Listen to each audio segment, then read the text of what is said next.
छत्रपति संभाजीनगर में मीडिया से बातचीत के दौरान सीजेपी संस्थापक अभिजीत दिपके ने स्कूल ठीक करो आंदोलन को लेकर यह बात कही। उन्होंने कहा कि स्वतंत्रता दिवस के दिन इस आंदोलन की शुरुआत की जाएगी और वो खुद अपने मूल गांव हिंगोली जाकर सरपंच से स्कूल में जरूरी सुविधाएं उपलब्ध कराने की अपील करेंगे। स्कूलों में बेंच, अच्छे स्वच्छता गृह, पानी और बिजली जैसी सुविधाएं उपलब्ध कराने की मांग की जाएगी। साथ ही देश भर के लोगों से अपने अपने गाँव जाकर सरपंच और ग्रामीणों के साथ मिलकर स्कूलों को बेहतर बनाने के इस अभियान में शामिल होने की अपील की गई है। आइए एक नजर डालते हैं उनके विस्तृत बयान पर। बैठकीत तेच ठरलं होतं की जे स्कूल ठीक करू आमचं आंदोलन आहे, उद्या इंडिपेंडन्स डे आपला, तर त्या दिवशी आम्ही सुरू करणार आहे। मी स्वतः उद्या हिंगोलीला माझ्या मूळ गावी जाऊन त्या आंदोलनाची सुरुवात करणार आहे। तिथे जाऊन सरपंचांना मी विनंती करणार आहे की जे काही शाळेमध्ये सध्या फॅसिलिटीज नाहीये त्या कराव्या, स्कूल नीट कराव्या, बेंचेस असले पाहिजे, वॉशरूम असले पाहिजे, चांगले पाणी असली पाहिजे, लाईट आली असली पाहिजे शाळेत।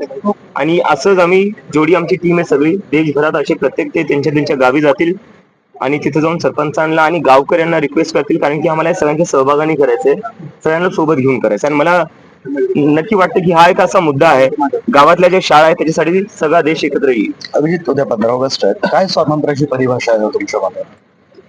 स्वातंत्र्याची परिभाषा माझ्यासाठी ते हीच आहे की जो गावात मुलगा मुलगी शिकतीये, जोपर्यंत त्यांना पूर्ण ऑपॉर्च्युनिटीज आणि फॅसिलिटीज नाही भेटत, तोपर्यंत मला कुठं ना कुठं वाटतं की 80 वर्षानंतरही आपण ते स्वप्न पूर्ण नाही करू शकलो, जे डॉक्टर बाबासाहेब आंबेडकर असो, जवाहरलाल नेहरू असो किंवा महात्मा गांधी असो यांनी पाहिलं होतं।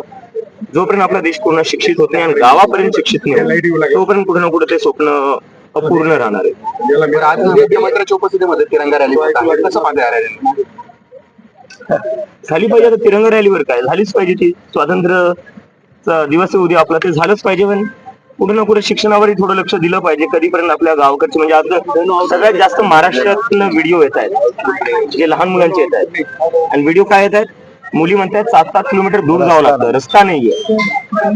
थोडं याच्यावर पण लक्ष दिलं पाहिजे। एक वेगळा प्रश्न आहे,